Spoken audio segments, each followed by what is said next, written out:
বানিয়ে দেবেন, সমান বানিয়ে দেবেন, আর বলে কিছুই থাকবে না। শুধু তাই নয়, যখন মানুষ কবর থেকে উঠবে রে, উঠার সময় প্রথমে তারা দেখবে আরে পা পুরো নাঙ্গা অবস্থা হয়ে গেছে। গাছপালা পশু পাখি তো কিছুই নাই নাই নাই, এগুলো তো দেখতে পাচ্ছি না। পর্বত নাই, খাল বিল কিছুই নাই, কিছুই অট্টালিকা কোনো বিল্ডিং কোনো কিছুই নাই। তবে নাই তো নাই নাই, তারা যখন তারা নিজের পরনের দিকে তাকাবে অবস্থা খুব খারাপ, তারা উলঙ্গ অবস্থায় উঠবে, কারো পরনে কাপড় থাকবে না। আয়েশা রাদিয়াল্লাহু তাআলা আনহা তিনি বর্ণনা করেছেন, বিশ্বনবী বলছেন ইহসারুন নাসু ইয়াউমাল কিয়ামাতি উফাতান উরাতান গুরলা, উফাতান উরাতান গুরলা। মানুষ যখন উঠবে তিনটা দিক লক্ষ্য করবে। একটা উফাতান উরাতান গুরলা, মানুষ যখন উঠবে নাঙ্গা অবস্থায়, আপনার খালি পায়ে নাঙ্গা অবস্থায় এবং খাতনাবিহীন এই আকৃতিতে তারা কবর থেকে উঠবে। কারো কপরে কোনো কাপড় থাকবে না, পায়ে কোনো স্যান্ডেল থাকবে না, পায়ে স্যান্ডেল নাই, কোনো কাপড় নাই, খাতনাবিহীন থাকবে। যখন বিশ্বনবী এই কথা আয়েশাকে যখন বলছেন, আয়েশা খুব বুদ্ধিমতী মহিলা ছিলেন, সঙ্গে সঙ্গে পাল্টা বিশ্বনবীকে প্রশ্ন করতে লাগলেন। ফাকুম বললেন, ইয়া রাসূলুল্লাহ, আন-নিসাউ ওয়ার রিজালু জামিআ ইয়ানজুরু বা'দুহুম ইলা বা'দিন। ইয়া রাসূলুল্লাহ, আপনি বললেন কারো পরনে কাপড় থাকবে না, ছেলে মেয়ে তো একাকার হয়ে থাকবে, ছেলে মেয়ে একাকার হয়ে থাকবে, কারো পরনে কাপড় থাকবে না, তাহলে তো ওর দিকে তাকাবে, ওর দিকে তাকাবে, এইরকম দৃশ্য হয়ে যাবে। তাহলে এক কথায় বলা যায় আপনার ইজ্জত সবাই দেখে ফেলবে। যখন এই কথা বলা বিশ্ব নবী বললেন, ফাকালা ইয়া আয়েশাতুল আমরু আসাদ্দু মিন আইয়ানদুরা বা'দুহুম ইলা বা'যিন। হে আয়েশা, তুমি যেটা আমাকে বলেছো যে এর অপর দিকে তাকাবে, এটা কোনো মতে নয়। মানুষ এর অপর দিকে তাকা তো দূরের কথা, এটা থাকবে না, বরং তারা বিভীষিকাময় পরিস্থিতির মধ্যে থাকবে। এক কথায় তারা নিজেকে বাঁচার জন্য ত্রাহি ত্রাহি করবে, কি হবে আমার, কি হবে আমার, ওই মানসিকতা তার মাথায় কাজ করবে না। কেমন কাজ করবে না? ওই মাথাতে ওই বুদ্ধিটা খেলবে না। যেমন আমি একটা মেয়েকে দেখলাম, আপনি একটা দেখলেন, তা আপনি বলছেন কার বেটি, দেখ কেমন করে সেজে চলে এসছে, হ্যাঁ জালসার দিনে, ঠোঁটে গুলো একদম গোলাপ টেলেপটা, আর মাথায় কোনো চিরনি কেউ একদম বাম্পার করে কোনো ওড়না নেই, আর জালসা শুনতে চলেছে, কার বেটি এটা রে? মানে আপনি বলছেন আর বাপেরও বাটা আর মায়েরও বাটা, কোনো খেয়াল নেই। আচ্ছা গেল, এখন এই হাল হয়ে গেল এটা। এখন এই বুদ্ধিতে কথাটা বলছে, তো বিচারের ময়দানটা কত কঠিন হবে। কেউ কারো দিকে তাকাবার কোনো ওই ধ্যান তো দূরের কথা, নিজেকে বাঁচার জন্য। আমি দুটা উদাহরণ দিব, তাহলে আপনি ওই হাদিসের ব্যাখ্যাটা আপনি হৃদয় থেকে বুঝতে পারবেন, অন্তর থেকে বুঝে ফেলবেন। কেমন বুঝবেন? আপনার যদি সুগার হয়, সুগারের মানুষের অনেক ব্যারাম থাকে, এই খাওয়া যাবে না, সে খাওয়া যাবে না, এইভাবে চলতে হবে, রাত জাগা যাবে না, বেশি বেশি করে পানি মারবে জি। তো সুগারের মানুষ অনেক নিয়ম নীতি মানতে হবে। এখন ওই সুগারওয়ালা মানুষকে যদি 1 বছর পর ক্যান্সার হয়, একটা সুগার ধরলে তার পরের বছর ওকে ক্যান্সার হলো ধরেন, এখন ক্যান্সার যদি হয় তাহলে ডাক্তার বলে তুমি শেষ, তোমার ক্যান্সার হয়েছে। আচ্ছা বলুন তো, যে লোকটা সুগার ছিল, এখন যদি ওকে ক্যান্সার বলে, সুগার বলে মনে থাকবে? মনে থাকবে? ও সুগার করে ভুলে ক্যান্সার, শেষ, আমি শেষ, অবস্থা খারাপ, তখন ক্যান্সার নিয়েও টেনশন করবে, সুগারের কথা মনে থাকবে না, ভুলে যাবে। আমি একটা আরো ভালো করে উদাহরণ দিতে হলে বুঝেন, আপনি নতুন বিয়ে করেছেন, বিবি কোথায় বিয়ে করেছেন? তা একদম দক্ষিণ দিনাজপুর মালদা লোকের মানুষ, গাজলের মানুষ, কুশমন্ডি থানা থেকে একটা মেয়ে নিয়ে আসলেন, খুব সুন্দর মেয়ে নিয়ে এসেছেন, খুব ভালো দেখতে, সুন্দরী, খুব পছন্দ করে, বাড়ির সবার পছন্দ, আপনার 1 নম্বরে আগে পছন্দ। এখন বিয়ে করেছেন, এখন বিয়ে যখন করলেন, তো এখন বিবি আবদার করছে আপনার কাছে। কি আবদার করছে? বলছে হ্যাঁ জি, খুব অনেক দিনের তামান্না ছিল জি, আমি যাকে বিয়ে করবে, যে আমার স্বামী হবে, আমি প্রথম আবদার করব ওকে যে আমি ওর সাথে কোথাও বাইরে ঘুরতে যাবো। এখন নতুন যদি বিয়ে হয় তখন বিবির আবদার কেউ করবে না? চল এখন সব দূরে বিবি কাছে, এখন বিবিকে বলবে ঠিক আছে তা কি করে যাবি? ওই এক কাজ করো, একটা প্রাইভেট গাড়ি করো, বাস ট্রেনে যাবো না, দুজনাতে যাব, কি আনন্দেতে যাব। ওই যে সেটাও ঠিক রে, তো চ এখন গাড়ি করে নিলে, এখন গাড়ি করার পরে দুজনে একদম ভালো করে চাপলো। হ্যাঁ, হযরত আলীর ভাষা হেনঠা করে চাপলো নাকি? ওর ভাষা ওই হেনঠা শব্দ ব্যবহার করে। তো ভালোভাবে চাপলো, আর চাপার সময় দুজনে চেপেছে, কাউকে লাইন, শুধু ড্রাইভার। কোথায় যাবে? তো বলছে চলো আজকে কোথায় যাবে? চলো হাজার দুয়ারে যাব। হাজার দুয়ারে গিয়ে একটা আবার বেলডাঙ্গাতে মসজিদ হবে নাকি, ওটাও দেখতে যাব, দুইটাই হয়ে যাবে। এখন স্বামী স্ত্রী দুজনে চেপেছে, স্বামী স্ত্রী কত ভালোবাসার মানুষ, বেশি দিন হয়নি দুজনে ভালোবাসার মাতোয়ারা হয়ে গেছেন, এমন ভালোবাসা তো গভীরে চলে গেছেন। দুজনে ভিতরে আছেন, গল্প চলছে। বিবি আগেকার হিস্টোরি, কলেজের স্কুলের হিস্ট্রি বর্ণনা করছে, এত সুন্দর করে বর্ণনা করছে, নিজের চেহারার বর্ণনা করছে। আমি এই রকম, তুমি পাগলা হয়ে গেছো বলে তুমি আমাকে বিয়ে করেছো, তুমি আমাকে বেছে বিয়ে করেছো, দেখছো আমার শরীরের অবস্থা, দেখছো আমি এই রকম। এমন ভাবে বর্ণনা করতে করতে স্বামী খুব খুশিতে শুনছে, ভালো লাগছে, তাই তো তোমাকে আমি চয়েস করে নিয়েছি। এই গল্প চলছে, আর গল্প করতে করতে ড্রাইভার বলছে এদের ভ্যাট ভ্যাদানি কতক্ষণ থেকে চলবে হে? খুব তো এদের ভ্যাট ভ্যাদানি চলছে, গাড়ি তো আমি চালাচ্ছি। তো চালাতে চালাতে গাড়ি চলছে জাতীয় সড়ক, 12 সড়ক দিয়ে চলছে, কত ভোল্টেজে? তো এর স্পিড হলো আপনার 120, এত 120 গতিবেগে গাড়ি চলছে। এমন সময় ড্রাইভার বলছে ও তোমরা শোনো, ভ্যাট ভ্যাট কমাও, এখন গাড়ি চালাতে যাচ্ছি, ব্রেক মারছি, ব্রেক ধরে না, ব্রেক ফেল। এখন স্ত্রী বলছে বাদ দাও, ড্রাইভারের কথা কিছু কইতে দিয়া, এত সুন্দর রঙ্গরসের গল্প করছি আর ড্রাইভারের কথা শুনবে, বাদ দাও। আচ্ছা কি বলবে ও? লাস্টে একটা কথা বলবে, ওকে হুড়া মেরে বলবে তোর কথার কিছু কইতে দি, আখেরি আঞ্জাম দিয়েছে শুনেছিস কথা, তোরা রূপের আমার বর্ণনা শুনে লাভ নাই, তুই যতই সুন্দরী হও, যতই তুমি ভালো হও। ড্রাইভার বলেছে ব্রেক ফেল মানে কোথাও ঠুকতে হবে, কোথাও মোকটাম পারে পড়বে, কোন গাড়িতে ধাক্কা মারবে, কিছুই থাকবে না। এক কথায় মৃত্যু ছাড়া আর কোনো রাস্তা নাই। তার মানে ওর বিবির সৌন্দর্য নিবে না, বর্ণনা নিবে না, বিবি যেমন থাক আর ওর দিকে চোখ যাবে না, শুধু দান ধার মানে দিলটা ধারাস ধারা, না জানি কোথায় ঠকে মারা যাব। এটা তো দুনিয়ার আপনাকে এক্সাম্পল দিলাম। বিচারের মাঠ খুবই কঠিন হবে, এত কঠিন হবে কেউ কারো দিকে তাকাবার কোনো অবস্থা রাখবে না, বরং নিজেকে বাঁচার জন্য ত্রাহি করবে। বিষয়টা আরশের ছায়া লম্বা আছে, খালি তর্জমা করে দেবো লাস্টের বেলা জানা সময় না পেলে। তবে বিচারের যে আরশের ছায়া কথা বললাম, তো আরশের ছায়াটা কি? এটা আল্লাহর রহমতের ছায়া, সিংহাসন। এই আরশের ছায়া তলে 7 শ্রেণীর লোক, 7 শ্রেণীর মানুষ স্থান পাবে। কেন? কারণ বাকি যত জায়গা থাকবে ভয়ানক পরিস্থিতি হবে, মানুষ সূর্যের তাপে থাকতে পারবে না। কারণ সূর্যটাকে কিয়ামতের ময়দানে মাথার উপরে নিয়ে আসা হবে, 50,000 বছর হবে একটা দিন, টানা 40,000 বছর দাঁড়িয়ে থাকতে হবে, 10,000 বছর বিচার চলবে, হিসাব নেওয়া, বিচার চলবে, হিসাব নেওয়া হবে। এমন পরিস্থিতি হবে যে আর নাই, কোথাও লুকাবো এরকম কোনো জায়গা নাই। তো আরশের নিচে পালাবো, লুকাবো, তো লুকাতে যে কেউ পাবে না। কেন? যারা 7 শ্রেণীর মধ্যে না পড়বে তারা এই ঢুকতে পাবে না, এই আল্লাহর রহমতের ছায়াতে তারা ঢুকতে পাবে না। কেন?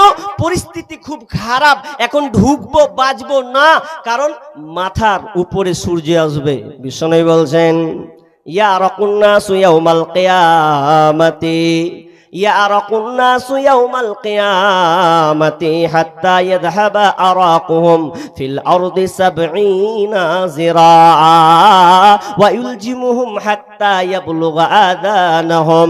বিশ্বনবী বলছেন ইয়ারাকুন নাসু ইয়াউমাল কিয়ামা, মানুষ সূর্যের তাপে ঘামতে থাকবে, মানুষ ঘামতে থাকবে, কতটা থামবে? ইয়াযহাবা আরাকুহুম ফিল আরদি 70 যিরাআ, 70 70 হাত পর্যন্ত ছড়িয়ে যাবে, ঘাম 70 হাত পর্যন্ত ছিটকে যাবে, দূরে চলে যাবে। তো কেন সূর্যের তাপে সূর্য মাথার উপরে নিয়ে আসা হবে।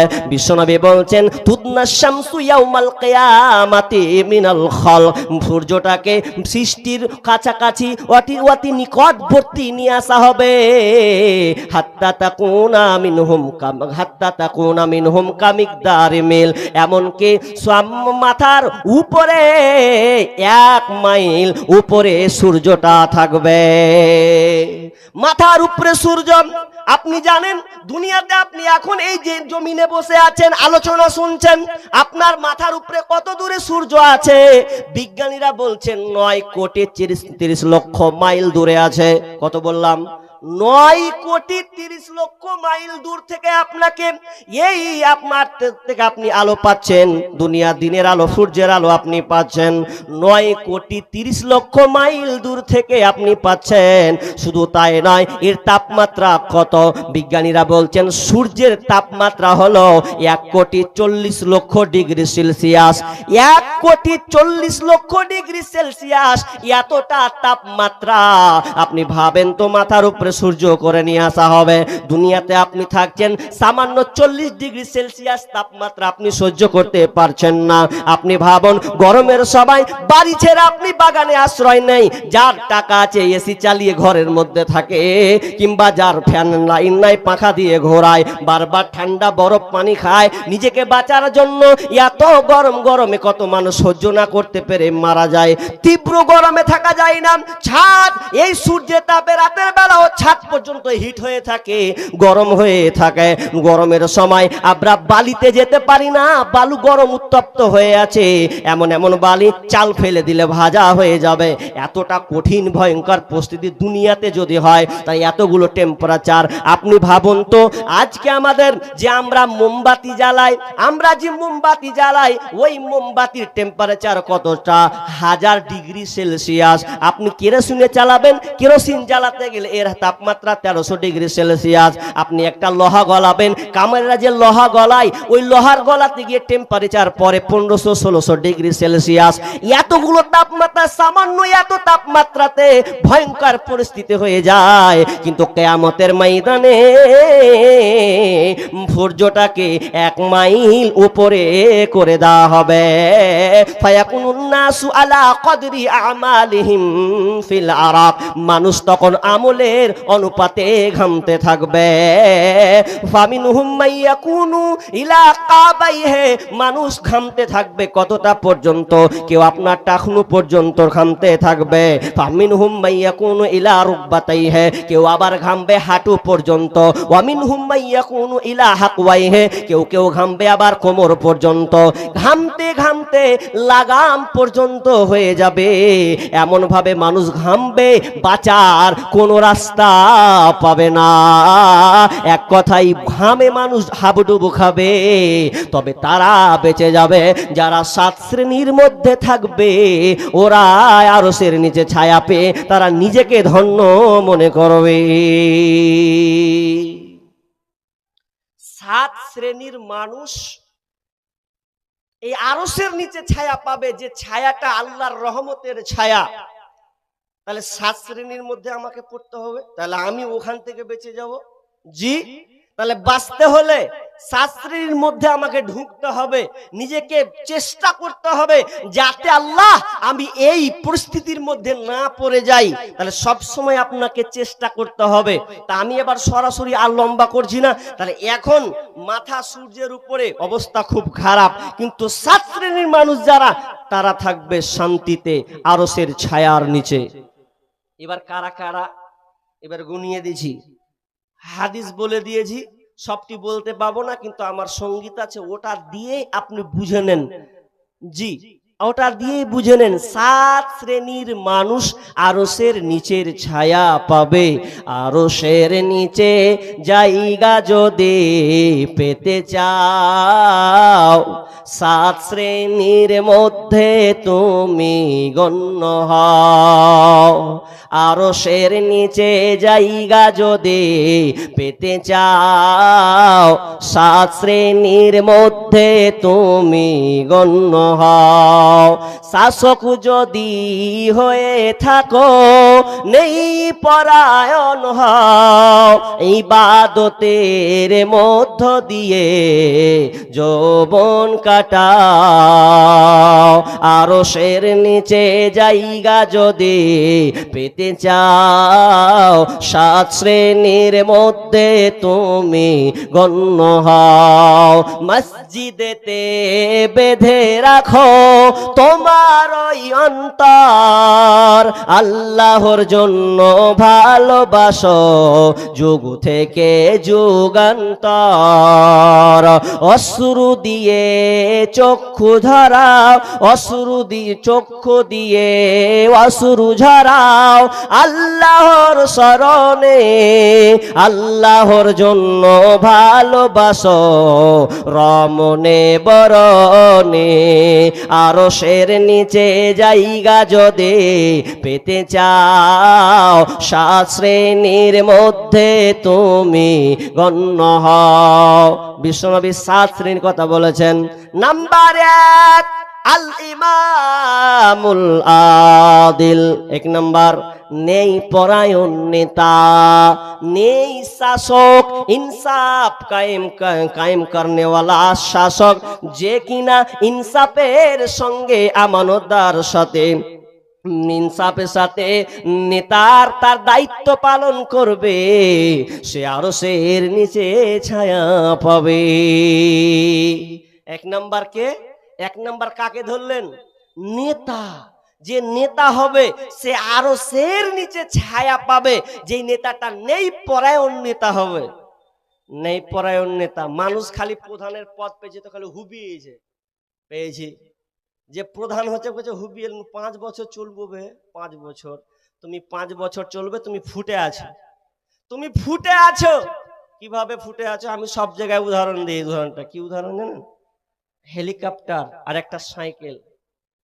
এদিকে এদিকে দেখেন, একটা হেলিকপ্টার একটা সাইকেল। আচ্ছা বলুন কোনটা বেশি খাতরাতে আছে? হেলিকপ্টার। হেলিকপ্টার খাতরাতে আছে। কেমন? যে কোটিপতি, যাকে আল্লাহ অঢেল সম্পদ দিয়েছে, ও হেলিকপ্টার নিতেই পারে, মালিক হতেই পারে। যে হেলিকপ্টার ও বসে আছে, ও ভাবছে আমি কত বড়, দেখছিস আমি জমিনে লয় আসমানে ভাসছি, খুব উড়ছি, আমি খুব উড়ছি, আমি আমার মতন কে আছি তে হে। কিন্তু ও জানে না কত রিস্ক। যে বসে আছে হেলিকপ্টার খুব সম্মানীয় মানুষ, কিন্তু ওকে বুঝতে হবে কেমন হেলিকপ্টারে চেপে আছে, হেলিকপ্টার সিগন্যাল তার ওপেন হয়ে আছে, চলতে আছে। আচ্ছা বলুন, যদি হেলিকপ্টারটা কোনো জায়গায় মেরে দেয়, যদি এক জায়গায় কোনো জায়গায় ঠুকে দেয়, কেউ যদি একটা পাথর চালায় বা কিংবা আর কিছু হয়ে যায়, এক কথায় আসমানের উপরে যদি অ্যাক্সিডেন্ট মেরে দেয়, আচ্ছা বলেন ওকে কি আর পাওয়া যাবে? ওকে আর পাওয়া যাবে না। কিন্তু অপোজিটে যান, যেই ছেলেটা একটা রাখাল ছেলে, গরিবের ছেলে, সাইকেল চালায়, তো সাইকেল চালাতে গিয়ে যদি কোনো জায়গায় ধাক্কা মেরে দেয়, যেমন ধরেন দেওয়ালে মারলো কিংবা আর কোনো জায়গাতে মারলো, কিংবা আপনার কিনা লাড়াতে, এক কথায় লাড়াতে মেরে দিল, এখন মারার সময় পোয়ালে মেরে দিয়েছে। আচ্ছা বলেন ওকে পাওয়া যাবে কি পাওয়া যাবে না? পাওয়া যাবে। ওকে নিয়ে গিয়ে আবার ওকে ঠিক ফিরিয়ে পাওয়া যাবে। কিন্তু এমনি ভাবে আমি কেন উদাহরণটা দিলাম? উদাহরণটা এই জন্য আমি দিলাম, তুমি পদ পেয়েছো, নেতা তোমাকে ভালো নেতা হতে হবে। তুমি মেম্বার হয়েছো, প্রধান হয়েছো, এটা তোমাকে ভালো হতে হবে। তুমি সমাজে বিচার ফাইসালা করছো, এ নিয়ে তুমি আত্মহারা হয়ে যেও না। বিচার ফাইসালা তুমি ভালোভাবে করবে, নাচের হেলিকপ্টারের মতন বিচারের ময়দানে তোমাকে ফুটতে হবে।